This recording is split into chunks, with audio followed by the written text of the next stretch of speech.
Hi friends, welcome to Arun's terrace garden. இன்னைக்கு நம்ம பார்க்க போகிறது நான் அமைச்சு கொடுத்த மாடி தோட்டங்க. மாடி தோட்டம் அமைச்சு கொடுக்கறதே ஒரு தனி கலைங்க. அதுலேயும் அவங்க கேட்குற மாதிரி நம்ம ஒரு மாடி தோட்டத்தை அமைச்சு கொடுக்கறது தனி சுகந்தாங்க.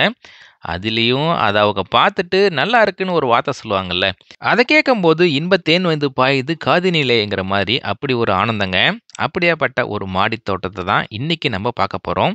அவங்க கேட்டதெல்லாம் ரெண்டே ரெண்டு தான். ஒன்று வந்து என்னால் குனிஞ்சி மாடி தோட்டம் பண்ண முடியாது. ரெண்டாவது விஷயம், உங்கள் வீட்டில் எப்படியெல்லாம் செடி வளர்ந்துருக்கோ அதே மாதிரி எங்கள் வீட்லேயும் செடி வளரணும், அதை மாதிரியான மண்கலவையும் எங்களுக்கு வேணும் அப்படின்னு சொல்லிட்டாங்க. அடுத்து இவங்க கேட்டது, இந்த பெரிய சிமெண்ட் தொட்டிக்கு ஸ்டாண்டு பண்ண முடியுமா அப்படின்னு கேட்டாங்க. இந்த சிமெண்ட் தொட்டி எல்லாமே இரும்பு ஸ்டாண்டில் வச்சு அந்த ஸ்டாண்ட் எல்லாமே துரு பிடிச்சி போயிடுச்சு, அதனால் மாற்ற போகிறோம் அப்படின்னு சொல்லிட்டாங்க. தொட்டி மட்டுமே கிட்டத்தட்ட ஒரு 50 கிலோ இருக்குங்க. அதுக்கு மேலே நம்ம மண்ணெல்லாம் ஆட் பண்ணணும் அப்படின்னா கிட்டத்தட்ட 100 கிலோ வரும். இந்த 100 கிலோவுக்கு யூபிவிசியில் ஸ்டாண்டு பண்ண முடியுமா அப்படின்னு கேட்டாங்க. கண்டிப்பாக பண்ணலாம் அப்படின்னு சொல்லிட்டேன். அப்படியே வீடியோ எடுத்துக்கிட்டே வந்தேன். இங்கே பார்த்தீங்கன்னா மஞ்சள் அருமையாக பூத்து இருந்ததுங்க. இது ஒரு நல்ல சகுனம் அப்படின்னு அவங்கள்ட்ட சொல்லிட்டு அப்படியே இந்த பக்கம் வந்தேங்க. இந்த பக்கம் பார்த்தீங்கன்னா நிறைய கீரை பேக் வச்சுருந்தாங்க. கீரை பேக் எல்லாமே வந்து பழைய ஸ்டாண்டு, அதாவது நம்ம ஒரு 3 வருஷத்துக்கு முன்னாடி ஒரு வீடியோ போட்டிருப்போம். அந்த மாடலில் வந்து பார்த்திங்கன்னா நிறையா பண்ணி வச்சுருந்தாங்க. அதுக்கப்புறம் நிறைய பாட்டு, க்ளே பாட்டு, அதுக்கப்புறம் கவர்மெண்ட்டில் கொடுத்த அந்த க்ரோ பேக்கு, அது மாதிரி நிறைய யூஸ் பண்ணியிருந்தாங்க. எல்லாமே வந்து பார்த்திங்கன்னா கீழே கொஞ்சம் தூக்கி வச்சுருந்தாங்க, அவ்வளோதான்.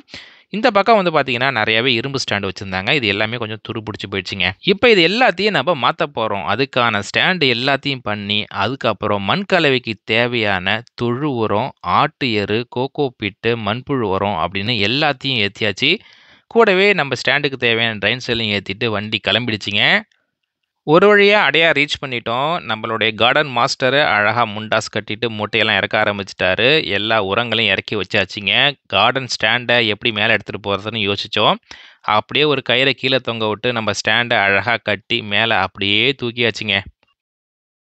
இப்படியே எல்லா ஸ்டாண்டையும் மேலே தூக்கிட்டு வந்தாச்சு. தூக்கிட்டு வந்ததுக்கப்புறம் ஒரு ஸ்டாண்டை வச்சு டெமோ பார்த்துட்டோம். பார்த்ததுக்கப்புறம் எல்லாத்தையும் அதே மாதிரியே பண்ணிடலான்னு முடிவு பண்ணியாச்சு. இப்போ அதுக்கு தேவையான மண்கலவையும் நம்ம ரெடி பண்ண போகிறோம். ஏன்னா எல்லாத்தையும் நம்ம ரீபார்ட் பண்ண போகிறோங்க. இப்படியே பார்த்துட்டு வரும்போது இங்கே டிராகன் செடியை பார்த்தேன். டிராகன் செடிக்கும் ஒரு ஸ்டாண்டு பண்ணிடலான்னு சொன்னேன். ஓகே அப்படின்னு சொல்லிட்டாங்க. அதுக்கும் ஒரு ஸ்டாண்டு பண்ணியாச்சு. அதையும் நான் காட்டுறேன். இப்போ நமக்கு தேவையான மண்கலவை ரெடி பண்ண போகிறோம். கோகோ பீட்டெல்லாம் நல்லா ரெடி பண்ணியாச்சு. அதுக்கு மேலே வந்து பார்த்திங்கன்னா ஆட்டு உரம், மாட்டு உரம், அதுக்கப்புறம் மண்புழு உரம், அதுக்கு மேலே வந்து பார்த்திங்கன்னா வேப்ப புண்ணாக்கு, கடலை புண்ணாக்கு, மிக்ஸ்டு புண்ணாக்குன்னு எல்லாத்தையும் சேர்த்தாச்சு. இது கூடவே azospirillum, phosphobacteria, potash bacteria, trichoderma viride போன்ற உயிர் உரங்களையும் சேர்த்தாச்சு. இது கூடவே அவங்க வீட்டில் நல்லா புளிச்ச தயிர் இருக்கான்னு கேட்டேன். அவங்க சூப்பராகவே ஒரு பாட்டிலை ரெடி பண்ணி வச்சுருந்தாங்க. அதையும் வாங்கி எல்லாமே மேலே தெளித்து விட்டாச்சு. இப்படி பண்ணும்பொழுது மண்ணில் ஃபங்கஸே வராது. அதுக்காக நம்ம இதை மாதிரி ரெடி பண்ணுறோம். இப்போ சிமெண்ட் பாட்டை ஃபஸ்ட்டு அரேஞ்ச் பண்ண போகிறோங்க. அதுக்கு இந்த சிமெண்ட் பாட்டை ஃபுல்லாக க்ளீன் பண்ணி எடுத்தாச்சு. இதில் ட்ரைன் ஹோல்லாம் இருக்கா அப்படின்னு செக் பண்ணியாச்சு. இதுக்கு மேலே வந்து என்ன போட போகிறோம் அப்படின்னா, ஜியோ ஃபேப்ரிக் கிளாத் போட போகிறோம். அப்படி போடும்போது அதில் தண்ணி வந்து பார்த்திங்கன்னா சூப்பராக ஃபில்டர் ஆகிட்டு வெளில வந்துடும். அதனால் அதேமாரி போட்டுட்டு மண்ணை கொட்ட போகிறோம். இப்போ ஸ்டாண்டை 1 பை 1 எடுத்துகிட்டு வந்து அடுக்க ஆரம்பிச்சிட்டோம். அடுக்கி முடித்த உடனே பார்த்தா அப்படி ஒரு அழகுங்க. நீங்களும் அப்படியே கமெண்ட்ஸ் போயிட்டு இது எப்படி இருக்குன்னு கமெண்ட்ஸ் பண்ணுங்கள். அப்படியே மாடி தோட்டத்தில் ஒரு சின்ன ட்ரெயின் போகிற மாதிரி அமைப்பில் இருந்துச்சு. ரொம்ப அழகாக இருந்தது. மண்ணெல்லாம் கொட்டி விதை போட்டோம். 2 பாட்டு மட்டும் கொடி காய்கறிகள் போடலாம் அப்படின்னு விட்டு வச்சுருக்கோம். அதில் என்னென்னா காராமணி பயிர் மட்டும் போடலாம் இந்த வெயிலுக்கு அப்படின்னு போட்டு வச்சுருக்கோம்.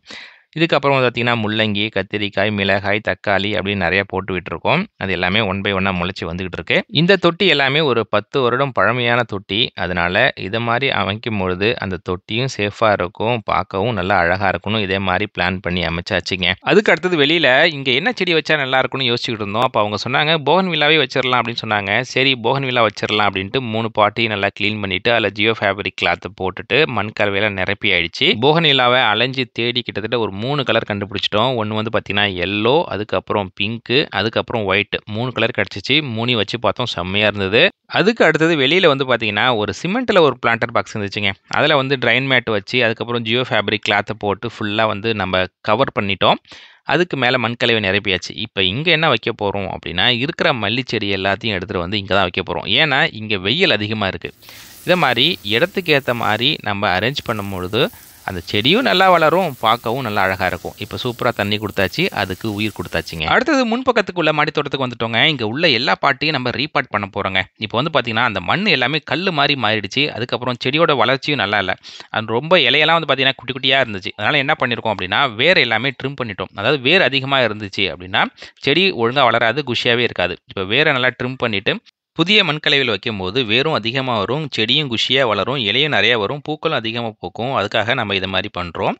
அதுக்கு அடுத்தபடியாக அரேஞ்ச்மெண்ட்டுங்க. இப்போ வந்து பாட்டை எல்லாத்தையும் ஒரு பக்கமும், க்ரோ பேக் எல்லாத்தையும் ஒரு பக்கமாக மாற்றிக்கிட்டு இருக்கோம். இந்த க்ரோ பேக்கில் புடி இருக்கிறதுனால தலைவர் அழகாக தூக்கிட்டு வந்து பத்திரமா இந்த பக்கம் இறக்கிடுறாரு. அடுத்தது கீரையிலே சிறந்த கீரை இந்த முருங்கைக்கீரை தாங்க. இந்த முருங்கைக்கீரை ஒவ்வொரு மாடி தோட்டத்திலையும் நம்ம வளர்க்க வேண்டிய ஒன்று. இதை வந்து 18x18 க்ரோ பேக்கில் ஒரு ட்ரீ ஸ்டாண்டு பண்ணி அழகாக வச்சாச்சுங்க. அடுத்தது டிராகன் செடிங்க. இந்த டிராகன் செடி அழகாக விதை போட்டு வளர்த்து வச்சுருந்தாங்க. இந்த டிராகன் செடிக்கு நம்ம சூப்பராக ஸ்டாண்டு பண்ணிட்டோம். அதாவது இந்த டிராகன் செடியை உள்ளுக்குள்ளேயே வைக்கிற மாதிரி க்ரோ பேக் வச்சு மேலே ஒரு ஸ்டாண்டும் பண்ணியாச்சு. அது படுறதுக்கான ஆப்ஷனும் நம்ம செட் பண்ணி வச்சுட்டோம். இதில் வைக்கும்போது டிராகன் செடி வளர்ந்து வந்தாலும் அழகாக வந்து பார்த்தீங்கன்னா வெளியில் வரும். அப்போ வந்து கட் பண்ணி விட்டோம் அப்படின்னா அழகாக கை காய்க்க ஆரம்பிச்சிரும். அதுக்காக நம்ம இப்படி பண்ணியிருக்கோம்.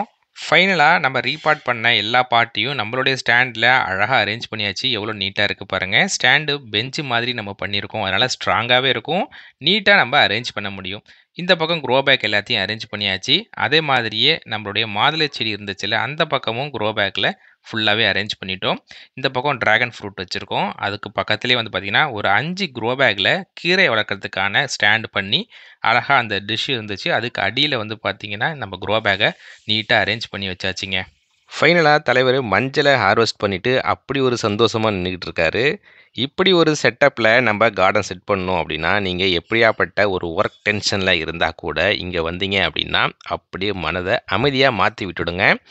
நாங்கள் என்ன இதில் பிளான் பண்ணியிருக்கோம் அப்படின்னா, உள்ளுக்குள்ளே இருக்கிற எல்லா பாட்டிலையும் வந்து காய்கறிகள், கீரைகள் போடுறதுக்கு பிளான் பண்ணியிருக்கோம். மேலே உள்ள ஷேட் நெட்டை ரிமூவ் பண்ணலாம் அப்படின்னு பிளான் பண்ணியாச்சு. ஏன்னா நாட்டு காய்கறிகளுக்கு நம்மளுக்கு ஷேட் நெட்டே அவ்வளோவா தேவையில்லை. அதனால் அதை ரிமூவ் பண்ணிட்டோம் அப்படின்னா இங்கே நல்லாவே காய்கறிகள் வரும். நல்லா ஆழமாக உள்ள பாட்டில் கொடி காய்கறிகளும், கொஞ்சம் ஆழம் கம்மியாக உள்ள பாட்டில் வந்து நார்மல் வெஜிடபிள்ஸும் போடலாம் அப்படின்னு பிளான் பண்ணியாச்சு. இந்த பக்கம் என்னென்ன பிளான் பண்ணியிருக்கோம் அப்படின்னா, குரோட்டன்ஸு, ஹெர்பல் பிளான்ட்ஸு, அதுக்கப்புறம் ஃப்ளவர்ஸு, அதுக்கப்புறம் ஃப்ரூட்ஸ் பிளான்ட்டு, இது எல்லாமே இந்த பக்கம் வைக்கலான்னு பிளான் பண்ணியிருக்கோம்.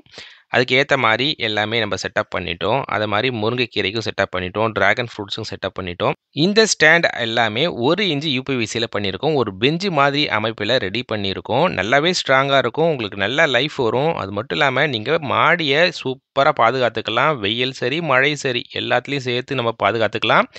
மாடியை க்ளீன் பண்ணுறதும் ரொம்ப ஈஸிங்க. இதில் அடியில் உள்ள லேயரையும் நம்ம யூஸ் பண்ணிக்கலாங்க. நீங்கள் ஏதோ கீரை போட போகிறீங்க அப்படின்னா, இந்த அடியில் உள்ள லேயரில் ஒரு ட்ரே மாதிரி அமைப்பு நிறையவே வந்திருக்கு இப்போலாம். அந்த ட்ரேயை வாங்கிட்டு வந்து இந்த அடியில் வச்சுட்டு நீங்கள் கீரை போட்டு அதையும் நம்ம அறுவடை பண்ணி எடுத்துக்கலாம். அடுத்தது இங்கே நம்ம Jio fabric grow bag use பண்ணியிருக்கோம். இதை யூஸ் பண்ணுறதுனால மண் வந்து வெளியில் போகாது. ரொம்பவே நைஸ் மண்ணாக இருந்தால் மட்டும்தான் வெளியில் போகும். அதனால மாடி தோட்டத்தில் நிறையவே அழுக்கும் வராது, மண்ணும் சேராதுங்க. இதை மாதிரி மாடி தோட்டம், ஸ்டாண்டு, க்ரோ பேக்கு கீழே இருக்கிற வாட்ஸ்அப் நம்பருக்கு காண்டாக்ட் பண்ணுங்கள். இல்லை மாடி தோட்டம் அமைக்கிறனாலும் நம்மளை காண்டாக்ட் பண்ணுங்கள். Thank you friends. Happy gardening.